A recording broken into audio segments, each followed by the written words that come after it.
All right. Thank you so much for such a wonderful speech. It's very inspiring, and there's a lot of words of wisdom there. But I think for diasporas and students alike, we need to learn how to be good ambassadors. We need to be proud that we are actually Malaysians.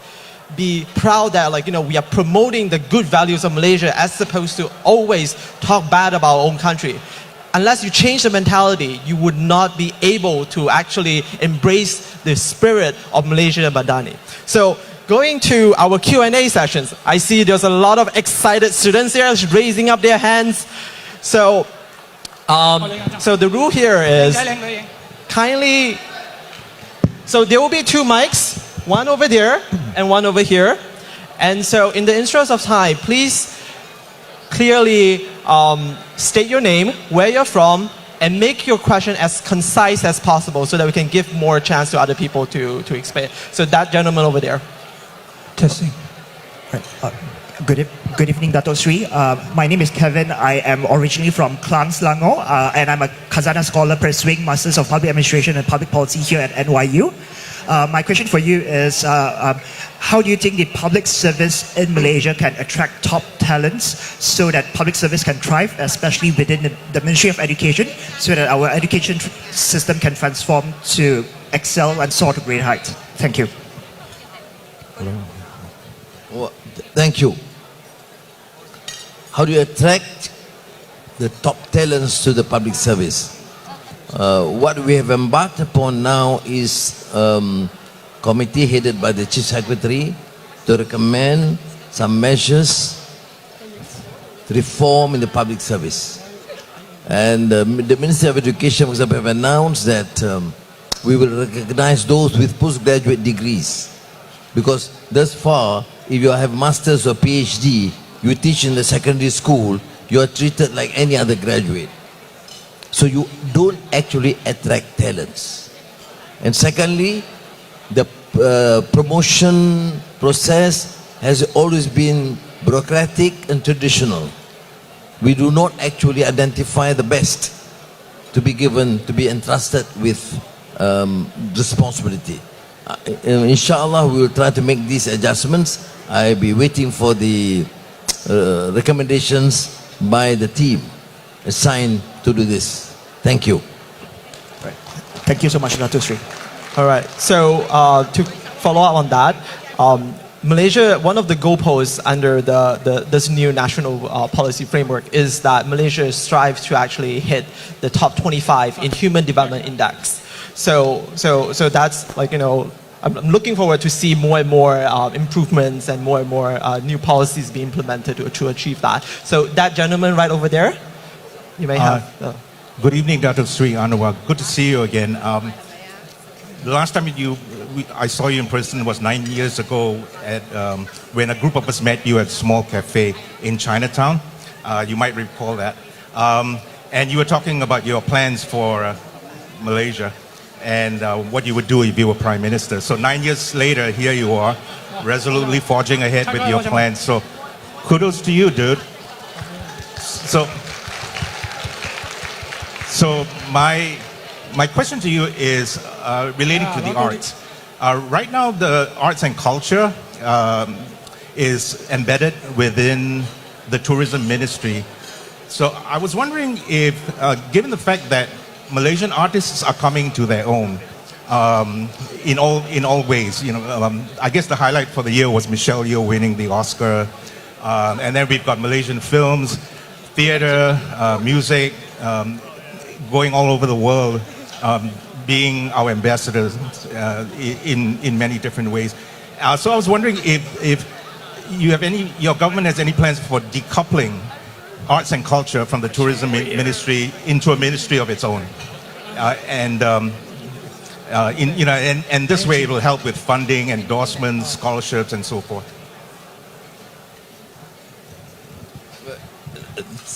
Thank you. In the late 90s, when I wrote the Asian Renaissance, I made very clear that a country needs to grow economically. The economy remain the fundamental thrust of any government to succeed. But I did make specific reference. We actually mean by Renaissance is empowerment.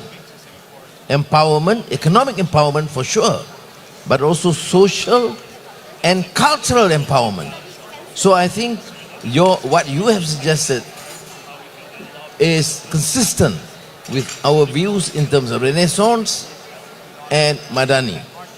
Now, whether we should focus it under the MOTEC, Ministry of Tourism and Arts, or a separate one is to me not the issue. The issue is whether arts and culture should be an element, focus where it has to be empowered further. I mean, through other effort and mission. I did discuss this with Michelle Yeoh when she came to see me and showed the award, the Oscar. You know, we grew up looking at the Oscar and suddenly here I am holding the Oscar. It was quite an experience. You see, Michelle is a classic example. She won the Oscar and in the speech mentioned Ipoh and Malaysia. Can you imagine? Yeah, right. Yes. So I think I do share, but probably you are right. We'll have to give further consideration to this issue. How do we empower the arts and culture beyond what's being done today? We will do it. Thank you. Okay. All right. Thank so you. We have one question here from this gentleman. Yang amat berhormat Datuk Seri Anwar Ibrahim Perdana Menteri Malaysia. Thank you for inviting us tonight. I have two specific questions. As you mentioned, we all been New York or United States for many years, and some of us been reached the retirement age, which means that we have knowledge, we have skill, we have money.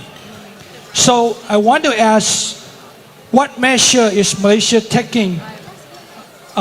What specific initiative or program to engage, which to leverage the skill and the experience of Malaysian diaspora for the benefit of the country, Malaysia?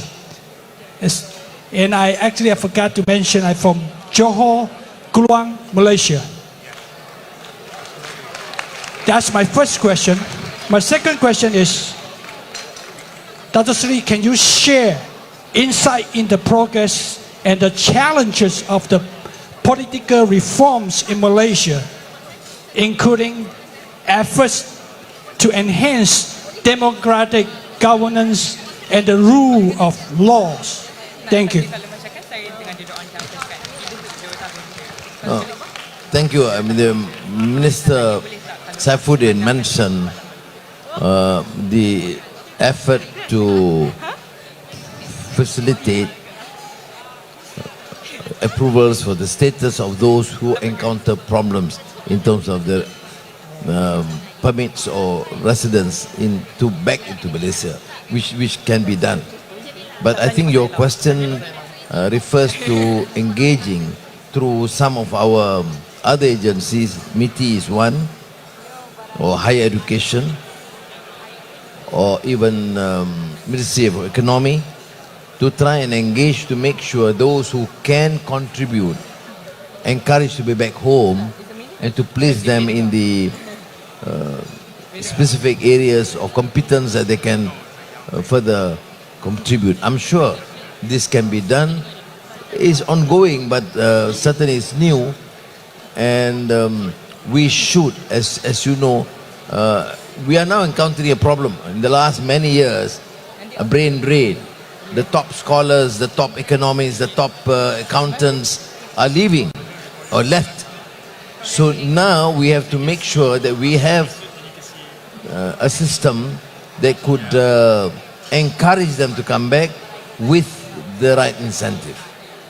Now the second question, the challenge of political reform, yes. You know, don't ever assume that reform is easy. The elite or the civil society sometimes talk about, yes, why don't you do this, why don't you do that? But they do not consider the fact that the coterie of cliques used to corruption, used to the old way of doing business, would do whatever it takes to stifle our efforts. So that is one problem. But now that we have political stability and majority in parliament, I think we can embark forcibly. People talk about rule of law, which means the Attorney General must be professional and competent and independent. You talk about rule of law, judicial independence. Now I've been 9 months as Prime Minister. I have not interfered in one case, either appointment of decisions of the CJ. You see, but then people are sometimes cynical. They want a judgment, a decision to prosecute or not to prosecute, to convict or not to convict, according to political whims and fancies. I cannot do that. If I say the Attorney General has the absolute discretion to charge, withdraw, or not to charge, it is his decision. Similarly, in terms of judgment, but the courts, appointment and judgments, you can check with the Chief Justice, Tun Maimun. I've been 9 months. Yes, we had discussions how to set up an academy for judges, how to ensure that training of judges is further enhanced, but never, I had never used my authority to influence the judgment. But the problem is, once the judgment does not satisfy a political group, immediately we've been severely criticized and condemned. So I think we will have to deal with this, and I am confident, given some time, people will learn and appreciate the need for political reform. Thank you. All right, so that student right over there.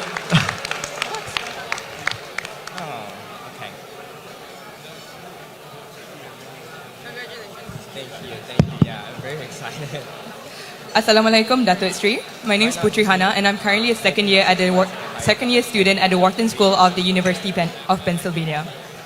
I'm also currently a JPA scholar under Program Penaja Nasional, and under PPN, we are restricted to apply and attend only the top 10 universities in the United States, including the Ivy Leagues. This puts us under the competitive admission process that admits only 1 to 3 Malaysians every year and gives rise to a very small Malaysian community in the university. So echoing your speech earlier that included our goal to make Malaysia known to Americans for future investment opportunities, I'm asking if we could get more support and incentive for us to integrate more seamlessly into the community by giving us the option to extend our current 2-year on-campus accommodation arrangement to the full 4-year degree period. Thank you. Thank you. Quite a specific question. I will have to relate this back to the agencies. As a policy, as a personal view, I don't find it too cumbersome, too difficult.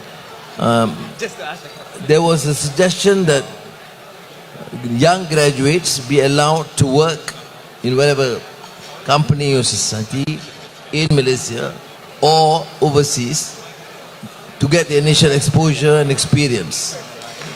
And I think we should seriously consider this. I'll go back on your suggestion. Apa nama tadi? To allow... Oh, sorry. Putri Hana. Putri Hana, yeah.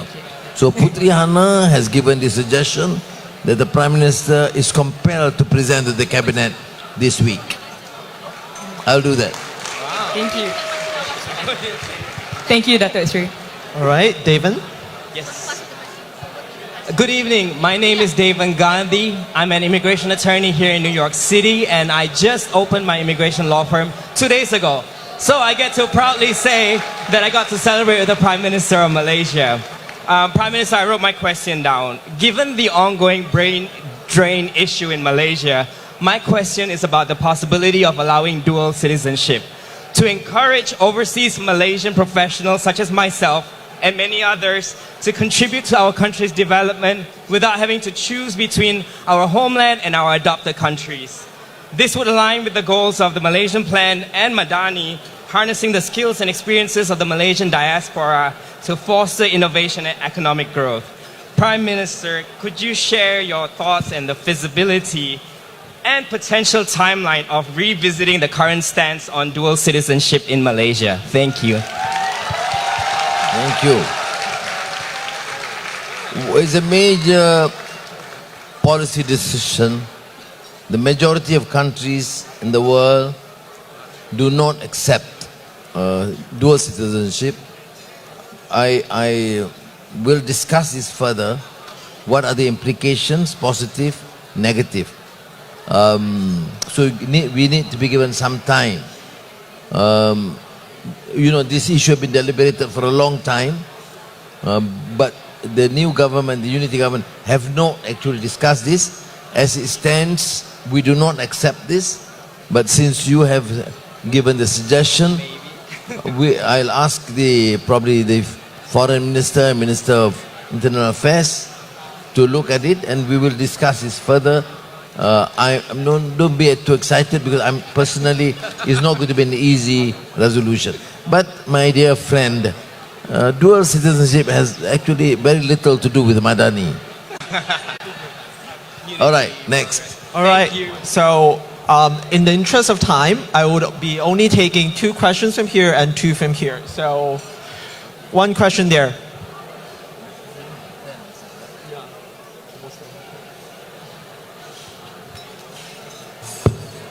Testing. Assalamualaikum dan salam Malaysia Madani, Datuk Seri and all. My name is Sophia Arisha, a 3rd year undergraduate student at the University of Pennsylvania. And my name is Saiful Azhar, a 2nd year student at Princeton University. So our question is, what are the strategies that Kerajaan Madani is implementing in incentivizing our young Malaysian talents to come back to the country and serve the country? I think this is a very important question and concern to raise for 2 reasons. The first one being is that the fresh grad wages in Malaysia compared to other countries are significantly different, especially when we see a lot of Malaysians going to Singapore or going to the UK. And secondly is that there is an opportunity imbalance in certain industries where we see the tech and software industry particularly having a mismatch of skills where Malaysian students are learning things here that are not appreciated back at home. So that is our question for you. Thank you. Thank you. One is Pennsylvania, the other is Princeton. Who gave you the idea to ask difficult questions to the Prime Minister? Anyway, okay, thank you, I'm joking. Now, I'm very proud. We have smart young students as a hope for the country. Thank you. Now, wages has been studied. My personal view, as I've expressed even as opposition leader, you look at the productivity chart and wage increase, there is this gap. You see, even companies that have registered good profits do not actually compensate and accord a proper wage increase to the workers. It's an example, which means this need to be reviewed. The Wage Council and the government has to strongly encourage companies. They have registered huge profits to share with the workers. And that's one. Number 2, we have set up this for the government, public servants, a committee to review the salary structure, but of course it's tied to the availability of funds. But what you are suggesting is of course is huge reconsideration, because I accept the wage even of the public servants is relatively low. Now, we have given specific recommendation on progressive wage policy, which means is if there is possibility for government to allocate some funds to give the initial support to the companies to increase salary of their workers, that may help. But my dear, you have to also to look at the macro picture. What have I inherited? 1.5 trillion debt. Okay. 1.5 trillion ringgit of debt. Number two, 5.6% deficit. Which means, if I'm a responsible leader, I have to gradually reduce the debt. And if we are responsible in terms of a prudent economic policy, then we will have to reduce the deficit. This year, from 5.6 last year, we have to reduce to 5.3 this year. We're hoping to reach 5 in 2024. So, taking this into consideration, the decision to increase salary of our public servants or workers will have to be more gradual. Right? Terima kasih. All right, thank you, Datuk Seri. So in the context of like job creations with like more affordable wages or more progressive wages, you can actually look at Datuk Seri's speech on Madani economy framework, and so like it gives you more perspective about what are the challenges and what are the efforts that the government is actually doing in creating job opportunities. So one question over there for the diasporas.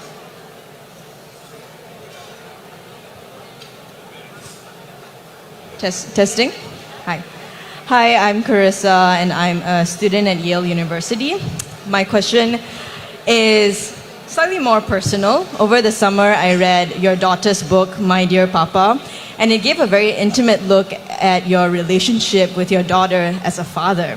And given that past Malaysian prime ministers have been remembered with the honorific of Bapa Kebangsaan, Bapa Perpaduan, how do you view yourself as a patriarch of the nation, and how do you want to be remembered? Thank you. In stated policy that I've announced, for example, now temporarily I'm taking care of Kuala Lumpur. You know why have I said? I'm not into new towers, new mega projects. We have to deal with the issue of public housing. Yes. We have to deal with a Kuala Lumpur that's clean. And whilst we have 5-star restaurants all over Kuala Lumpur, the majority of our people still use the warungs and the gerais and the restaurant kecil. And I say there's no excuse for Kuala Lumpur not to beautify and ensure that the majority of our people use and benefit from clean toilets, clean warungs and small restaurants. Okay, so that has been my focus for Kuala Lumpur. What is my focus on education? We talk about access or democratization of access to quality education. But some of you have gone to schools and you realize, almost without exception, schools have rotten toilets or toilets not functioning. What have we decided? Before the end of the year, before end of next month, every single toilet in every school, kebangsaan atau sekolah Cina atau sekolah Tamil atau yang di pedalaman Sabah dan Sarawak, must be repaired, must be in a condition that is proper to be used by our students. So that is our purpose. Yeah. How much have we to spend? 1 billion ringgit. How much have we spent to repair and beautify the stalls and small restaurants for the public? For now, it's already 180 million ringgit. Because we have neglected this field. So, how do I want to be remembered? Remembered as Anwar, after going through these past tribulations in and out of prison.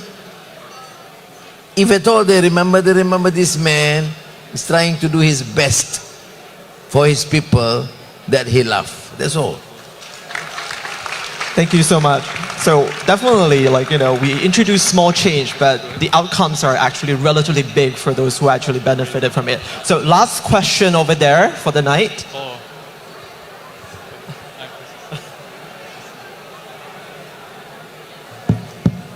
Assalamualaikum. My name is Haliza Abdullah. I've been in the United States for more than 35 years. I came here when I was teenagers. I've been working in so many places. Right now I am procurement manager for pharmaceuticals company. I have two questions. I've been in United States. I love United States. Of course I love Malaysia, but I love United States. But I cannot have dual citizenship. I now permanent resident, so I cannot vote in United States. My question is there any leverage to hold dual citizenship in the future? So second, if you have time, you are invited to come to my house. My house is like half hour away in New Jersey. You and your wife are more than welcome to come to my house. That's all. Thank you. So Thank you. Thank you, Ibn. Yeah. Firstly, the issue of dual citizenship, I've said that we'll have, for a policy now is not to accept that, but we will consider, we'll discuss this. I've said that the Ministry of Home Affairs and Ministry of Foreign Affairs will take up a paper and we'll discuss the implications. For now, we are not in favor, but since there has been some requests, proposals here, we will at least look at it and see whether we need to adjust or not. Secondly, on your invitation, what you would like to prepare, you have to tell me what to eat. But no, thank you very much. You've been very kind. If I do have time, I'm sure we'll love to visit. But as you know, it is an official visit and it's from morning to night, and we have our responsibility to the nation. But anyway, thank you very much. I do appreciate. I'm deeply touched. I'm sure Aziza too. Thank you very much. all right, so that ends our interactive session with the Prime Minister. But for more information or any suggestions about Malaysia Madani, you can visit malaysiamadani.gov.my. There's a lot of actually initiatives that's being listed there. There's also a lot of suggestions that you can actually give to the government when it comes to doing that. So.